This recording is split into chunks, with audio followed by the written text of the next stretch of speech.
Okay, ladies and gentlemen, so with today's screencast, we're really going to focus on the post-World War II world kind of overseas and how America's role is really changing in the world drastically.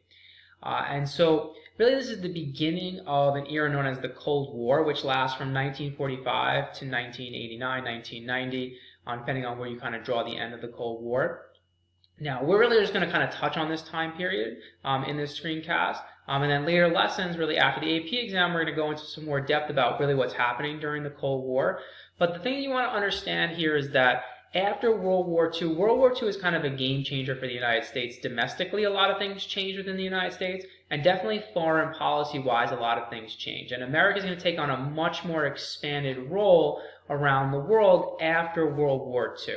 And that's really what we're going to try and touch on today and kind of see, like, well, what is America's new role in the world after the war? So the cornerstone foreign policy document of the Cold War era that you want to be aware of is something known as the Truman Doctrine. It is also known as the policy of containment. Just kind of keep that in mind. That's kind of what we're building up to in this first part of the lesson is, like, what is the Truman Doctrine? What is the policy of containment? Why was it enacted? So what you're looking at here is actually the map that shows the liberation of Europe from Nazi Germany control. So you had really the three major allies that are fighting to liberate Germany are the Soviet Union, Great Britain, the United Kingdom, and the United States. So this is a very important map actually to kind of understand what plays out after World War II is over. So if you look kind of what's going on here, if you follow the arrows, well, these are kind of showing the invasion the opposite way of Germany kind of invading the Soviet Union. But when Germany and the rest of Eastern Europe are kind of liberated from Nazi control, what's going to happen is that the Soviet Union is going to liberate Eastern Europe, okay, all the way into parts of Germany as well. The United Kingdom and the United States are going to liberate Western Europe from Nazi Germany control. Now, this is kind of relevant, very important information to kind of understand here. When you look at the Soviet Union and you look at the United States and the United Kingdom, yes, we're allies during World War II, but we're really only kind of allies in name and allies of necessity, not really because we share a lot of things in common ideologically. The Soviet Union is run by Joseph Stalin at the time, who's a totalitarian dictator, and it's the major preeminent communist power in the world at the time.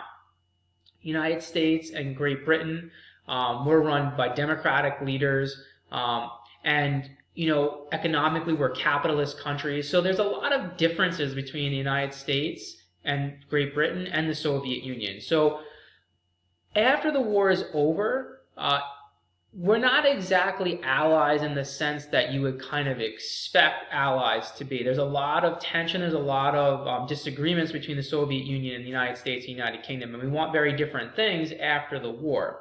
So like while the war is still going on, they have a series of different conferences, these major leaders. So the leaders that meet at these conferences are the leader of the Soviet Union, which is Joseph Stalin, the leader of the United Kingdom, which is Winston Churchill, and then the leader of the United States, which in the first conference is still FDR, and in the second conference is Harry Truman. So the two conferences where these leaders meet to try and figure out what are we going to do with post-World War II Europe, how are we going to transition it to a peacetime situation. The first conference is called the Yalta Conference. The second conference is called the Potsdam Conference. So you have the Yalta Conference and the Potsdam Conference.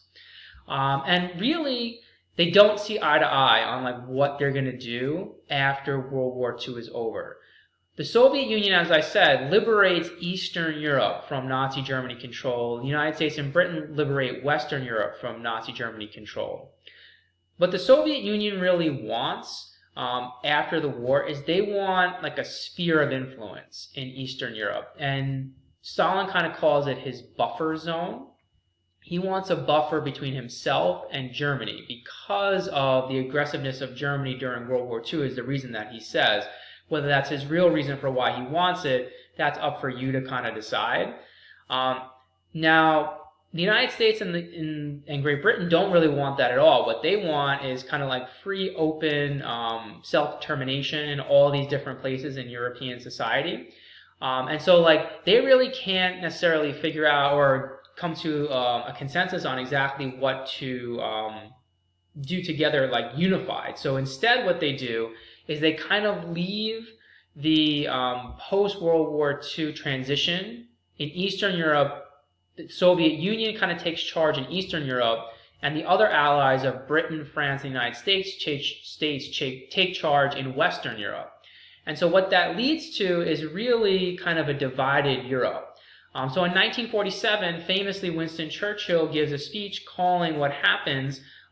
He calls, or the phrase he uses, he says that an iron curtain has descended upon Eastern Europe. And what he's referring to is that, when the Soviet Union is kind of occupying these Eastern European countries, all of them turn to communism.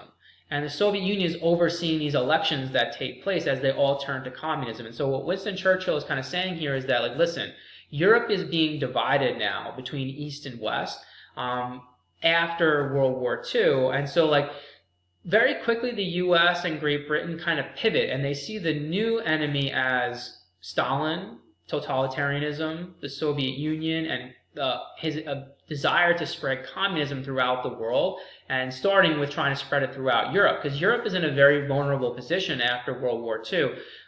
You have massive refugee problems, you have economic crisis across the continent, and so Stalin is trying to set up really kind of his influence. And so what you end up with is a very divided Europe between Eastern Europe, who becomes all communist, and Western Europe, who becomes free capitalist democratic nations. And so we kind of refer to these countries in Eastern Europe as Stalin's satellite states, because essentially he's not technically controlling them as far as like an empire is concerned, and like he has direct control, but in essence he's kind of like indirectly controlling a lot of the leaders and influencing a lot of their policies that are taking place in these Eastern European countries. And so this is important to understand the dynamics of the post-World War II world. America is going to take a much bigger role in trying to like stop Stalin from extending his influence and power across other parts of Europe, because from the American perspective, they're going to view Stalin and his actions very similar to what Hitler was doing before World War II. And they're going to say, like, well, listen, we're not going to go down the road of appeasement again and appease a totalitarian dictator like we did before World War II. So that context is very important to understand. And so this is when Truman is going to lay out his doctrine. And so Truman, this becomes known as the Truman Doctrine. And if you remember, we learned earlier in our class, like the Monroe Doctrine. That's where they're kind of getting that phrase, that idea. So it's kind of like Truman's foreign policy, and for all the subsequent presidents, they kind of have their own take on this idea of containment, but this lays out the American foreign policy really for the entirety of the Cold War. And so Truman is going to lay out this idea known as containment, and what he wants to do is to contain the spread of communism. So by the time he lays out this policy, this ideology, really, the Soviet Union has extended its influence across these countries in Eastern Europe. But the new policy here is to stop it from spreading further. So you have to understand and make note of like what it says and what it doesn't say. So the policy of containment is to stop it from spreading to new countries in Europe and in Asia.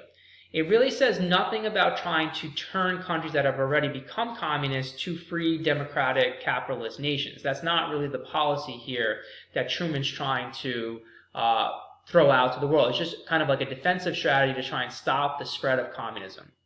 So the first early tests of this are going to be Greece and Turkey. And in both cases, the United States is successful at stopping communism from spreading to these different countries. Now, there's a lot of different ways you could do this. You can send money, you can send troops, you can send military supplies. In both these actions, the United States does not send troops to try and stop communism from spreading. What we're going to do is use funding and also military supplies to a certain extent to try and stop the spread of communism to these different places, and it's successful. So this kind of emboldens the policy and shows that American diplomats at the time that it could work.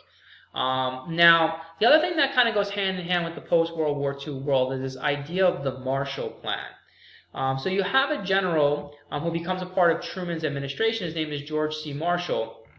And he comes up with a plan to try and economically revive Europe after World War II. Because what you have to understand is Europe is decimated. The war has been fought there for 4 years. There's massive refugee problems, people who are homeless, who have nowhere to work, nowhere to go. And so they want to try and revive Western and Eastern Europe too. Now, you have to think, why do they want to do this? I think the number one reason here is that a strong Europe is good for the United States. It will prevent the spread of communism, so it's linked. It's going to prevent the spread of communism to these Western European countries. But it's also going to facilitate a great economic trading partnership between the United States and Europe if it's successful. So what is Marshall's plan? How does he hope to revive the economy of Western Europe? Well, essentially what he wants to do is to give money to these countries in aid format to essentially get them back on their feet and to revive their economy. So in certain ways, it's similar to what we're experiencing now, dealing with the coronavirus epidemic and the federal government trying to send out aid to people to try and facilitate, revive the economy a little bit. This is basically kind of like the same ideology that they're following here in the Marshall Plan, but on a much grander scale and dealing with foreign nations. So what they're going to do is they're going to offer money to any country in Europe that wants to basically accept the money. And what they have to do with the money is basically put it into their economy, try and rebuild their economy. Now, if you notice, this is showing you all the countries that accepted the money. And if you notice, they're all Western European countries. Now, you might think that, well, maybe the United States only offered it to democratic capitalist countries. That's not true. They did offer it to all of the Eastern European countries and to the Soviet Union themselves. It's just that those countries were not willing to accept the Marshall Plan money. Now, in total, America is going to send $13.5 billion in aid. So this is a huge investment by the United States in Western Europe. Now, largely, it's pretty successful. So I like this cartoon. It kind of shows you that in Western Europe, they're able to bounce back from World War II, within a relatively short period of time, and they become very economically prosperous after World War II. So as America is going through our great prosperity period after World War II, so is, most of Western Europe is kind of rebounding. Now, on the flip side, the Eastern European countries and the Soviet Union who do not accept the Marshall Plan money, they're going to struggle for quite some time to try and rebuild a lot of their economies. And so there's a stark difference between Western Europe and the Soviet Union and their plan and their response to this and how effective that is to building back up, Eastern European society.